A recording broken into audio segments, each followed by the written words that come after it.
What's going on, buddy? Soliaka here, and this is really sad, really sad to hear.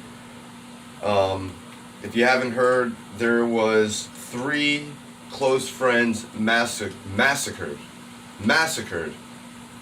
while they were fishing at night. And if you haven't seen, we're going to play a couple clips. We're going to get into some of these clips real quick. I'm going to show you, the first one is going to be the most recent story. The second one is going to be another story that happened in Jacksonville. And the third one is almost how it happened to me.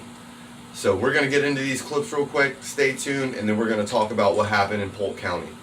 Ladies and gentlemen, I'm here on this Saturday morning to tell you some very bad news. This is Lake Streety Road, and it's about as far out in the middle of the woods as you can get. It's a peaceful area. There is a beautiful lake that 3 very close friends were coming fishing on last night. And all 3 of them are dead. They're murdered. Worse than that, they're massacred. And we need the community's help identifying who killed these 3 young white men. It's a Friday night. What could be more wholesome than meeting up with 2 of your best buddies to go catfishing? And it's called night fishing in this part of the world. These 3 men all lived in Frostproof. Let me tell you who they are.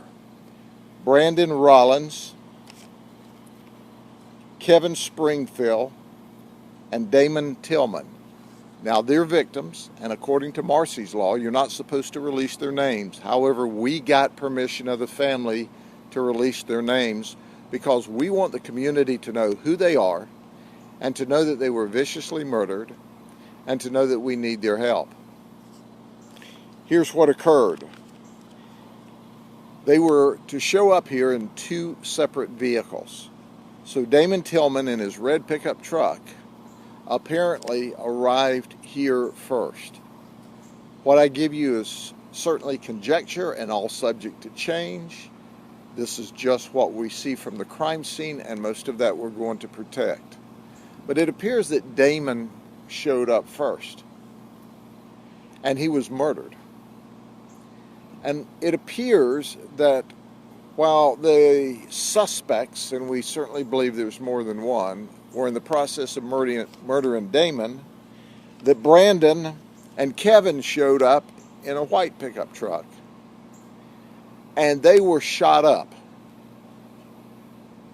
and ultimately murdered. Right now, 3 suspects are on the run accused of beating a father and son while they were on a fishing trip.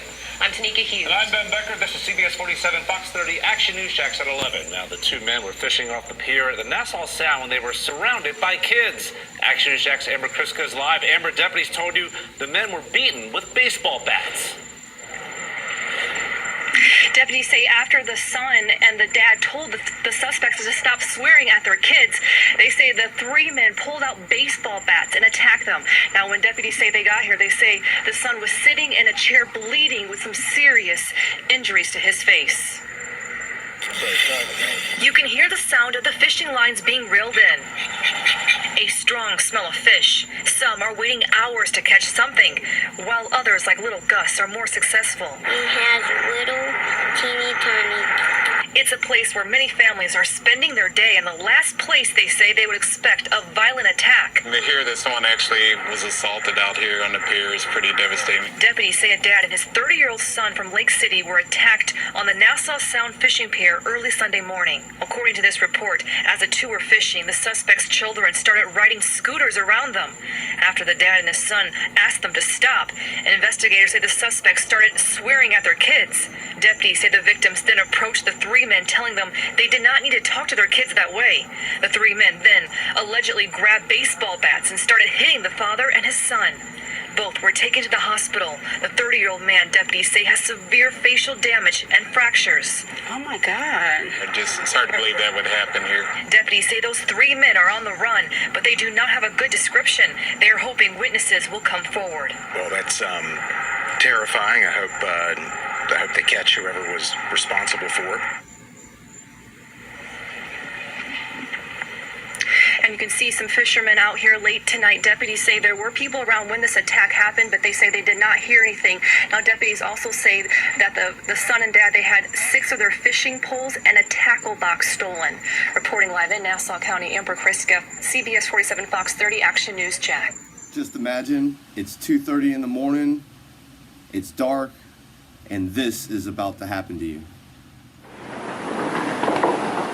What's up, bro? What's up? Nice kids, man. Where you get them from, bro? Like those shoes. What's up? You need to come close real quick, though. Are you serious? Yeah, man.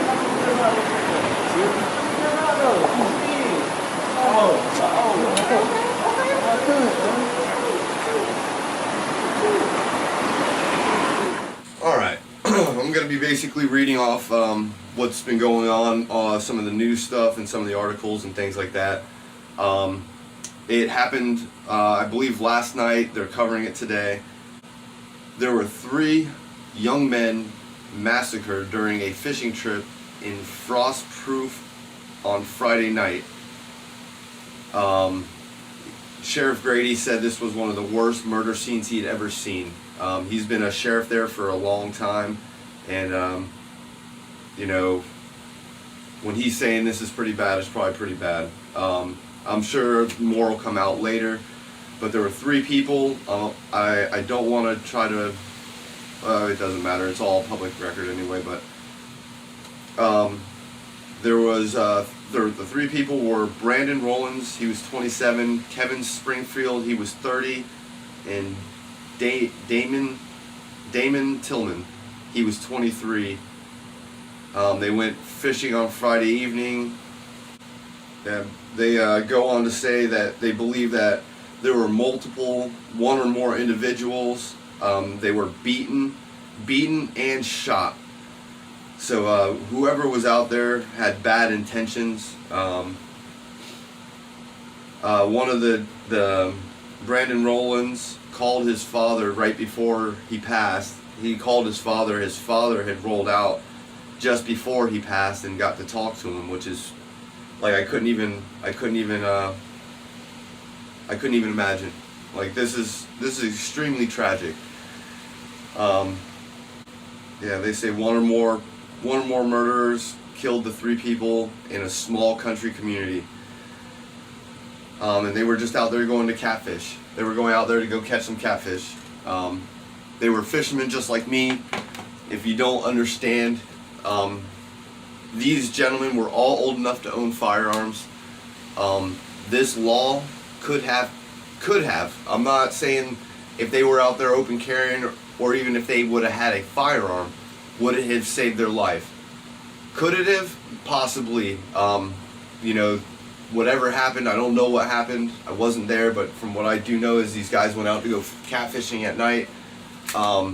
They were met by 1 or more people, and 3 people lost their lives. And I can't even say this enough. That's why I started to open carry.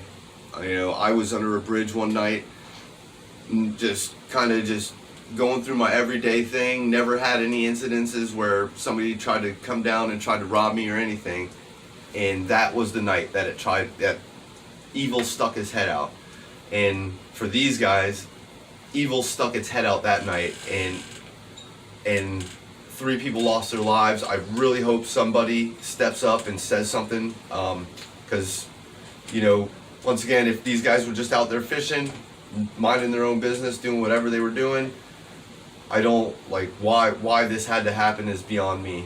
So I am going to try to do what I can to try to get more information. This is going to be an ongoing investigation, so a lot of information is going to be withheld until they either figure it out or the investigation closes. But this is very tragic. Do I think open carry, or, you know, even if these guys didn't have a concealed weapons license, do I think this law could have helped them? Possibly. You know, at least if they would have had a firearm, they could have possibly shot back or tried to defend themselves from being murdered. But, you know, it's one of those things, and I always say this to anybody: if you feel you need to defend yourself, because you never know, and you don't have a concealed weapons license, but you fish, there are multiple cases, myself and the other clips that I've shown you. These are reasons why people that are fishing should protect themselves. It could be the matter of life and death, and you know, unfortunately, it's truly unfortunate for all the families that have just lost their sons overfishing. I overfishing. So heart goes out to them. I hope they catch the guys or the assailants or whoever they are, and I hope they get justice as well. So don't forget to hit that like, share, and that subscribe button, all that good stuff. And I'm gonna get out of here. Solo Yacker. Deuces.